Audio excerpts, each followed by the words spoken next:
Hello, my name is Dr. John Stewart, and I want to demonstrate to you today my commercial and industrial ionization systems. I have another video on my website that demonstrates the single channel ionizing controller for swimming pools. Single channel with a digital display of the current that's actually going through the electrodes, and the cable comes out and connects with an electrode pair.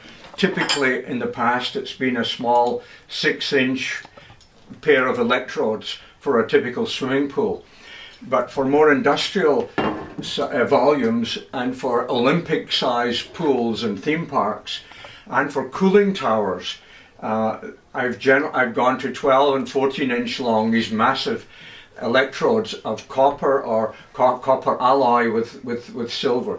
So this would be typically for a very large system such as a cooling tower, and this would be just for one channel, and this would fit into the charging chamber like that. It would fit in and would be only one channel. Now I have previously a six-channel controller such as this with 6 separate controls over each of the channels or cylinders, and each cylinder can contain a unique pair of electrodes, such as a pair of silver electrodes, a pair of copper electrodes, a pair of zinc, this is solid zinc electrodes, you need 2 of them, or magnesium, because magnesium is a very important element for the human body, and there are some of my customers make zinc drinks or magnesium mineral waters. But now lately I've come up with the 4-channel. This is my 4-channel controller that has 4 separate outputs, again with 4 separate controls over each channel, so you could have them all silver or all copper or a different metal, silver, copper, zinc, magnesium or iron or gold, and this knob will display on the digital readout what the actual current is that's going through each separate channel. So you would want to know, you don't want to overdrive your electrodes and you don't want to underdrive them. So this will monitor the actual current in milliamp. It goes up to, this one is over 1,000 milliamps, which is 1 amp. I can go up to several amps, but you don't want to overdrive your copper or silver or magnesium electrodes. So, and these are the outputs that connect up through this cable to the pair of electrodes. Generally they're identical electrodes. We need 2, an anode and a cathode. Now, because all of my generators have alternating polarity, meaning that every few minutes, 4 or 5 minutes, the anode becomes the cathode and the cathode becomes the anode, and the polarity switches every few minutes. The reason that's called a self-cleaning, so that every few minutes the cathode builds up a deposit that gets burned off, because it's only the anode at any one time that's liberating atoms and ions into the water. So that's the benefit of the alternating polarity. Another feature of all of my units, and I was the first to introduce this, is constant current or current controlled delivery. In other words, the current remains the same regardless of how far apart, how conductive or how high the voltage. The current remains exactly what you have programmed it to be. For example, 50 milliamps or 100 milliamps or 200 milliamps. It will not change if the water temperature changes or the water conductivity changes. Remember that this is all governed by Ohm's law. Ohm's law is voltage equals V equals IR, voltage equals current times resistance, VIR, that's how I remember it, VIR. Now R is the reciprocal of conductivity, so with V equals IR, current equals voltage divided by resistance, or current equals voltage times conductivity. So if you have water that's distilled water with very low conductivity, you're going to get a low current, maybe not enough current for big electrodes like this. So if the water's too pure, you have a problem. So this is why I sell this conductivity meter. It will measure the water in microsiemens. This is not a TDS meter. TDS meters are useless and inaccurate, so don't use a TDS. Use a proper microsiemens conductivity meter that will measure the conductivity. This is the case for it. There's a conductivity tester so that you know what water it is you're using, and then over the few hours of the process you'll see the conductivity rising as an indicator of the parts per million that increase. Generally with silver you can't get much more than 50 parts per million, otherwise the nanoparticles begin to agglomerate and coalesce together. So this electrode system has a quick connect adapter here, so that you don't have to keep threading in and out every time you look at the electrodes, because you can damage the thread if you're frequently unscrewing and screwing. I would say try not to unscrew this too many times.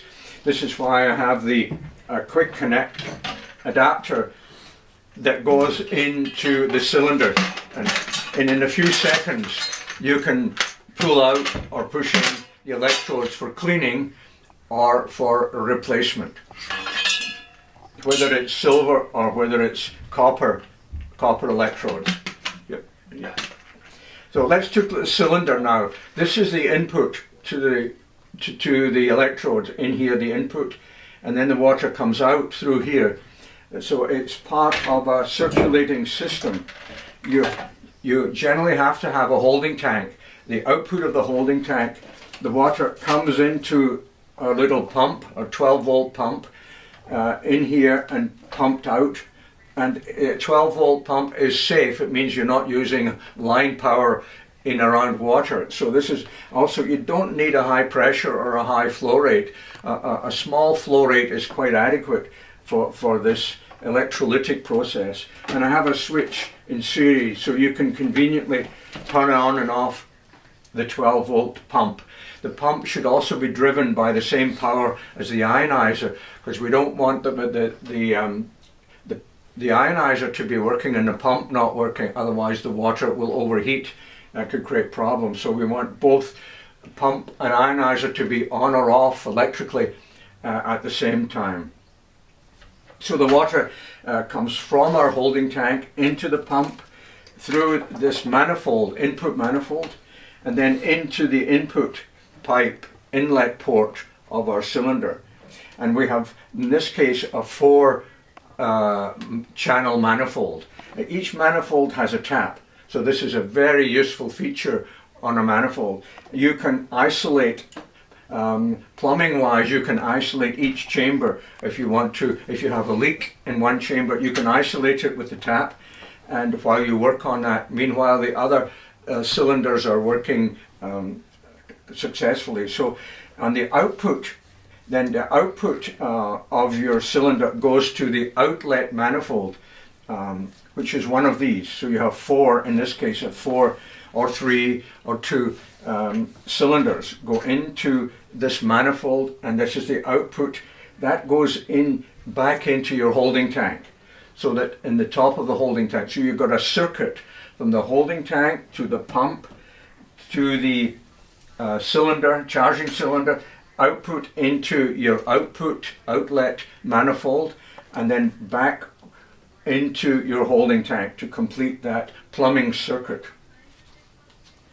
One other point, I use 48 volts to drive my ionizers. The reason for that, rather than 12 or 24, is that 48 or 50 volts will overcome a lot of the electrical resistance of water that's too pure, like distilled water. You often have trouble getting current flowing if the water's too pure. That's why I use a 50-volt supply. Now these supplies are made by the world's most advanced company, Meanwell in China. They're the highest quality, they're internationally approved. This will work on any power voltage in any country from 90 volts to 250 volts. So very nice little switching power supply. Let's see if there's anything else I need to point out to you. Each channel now has a separate switch, so you have to turn it on or off, so that if one of the channels has a problem, it will not pull down the others. They're totally separately isolated. It's like having 4 separate instruments in one, totally isolated, and the little light will come on and tell you that you have current flowing in your electrode. Oh, the other thing is, I advocate clear tubing to connect things. The reason being, with clear tubing you can see air bubbles, where if you used garden hose, which you could use, you won't see anything. This way you can see the bubbles, and if the pipe is long enough, the flexible tubing is long enough, you can manipulate this and get the bubbles out, because the system won't work if it's full of air bubbles. So that's called priming. Get rid of the air bubbles before you can have any proper flow going. I think that's all to talk about.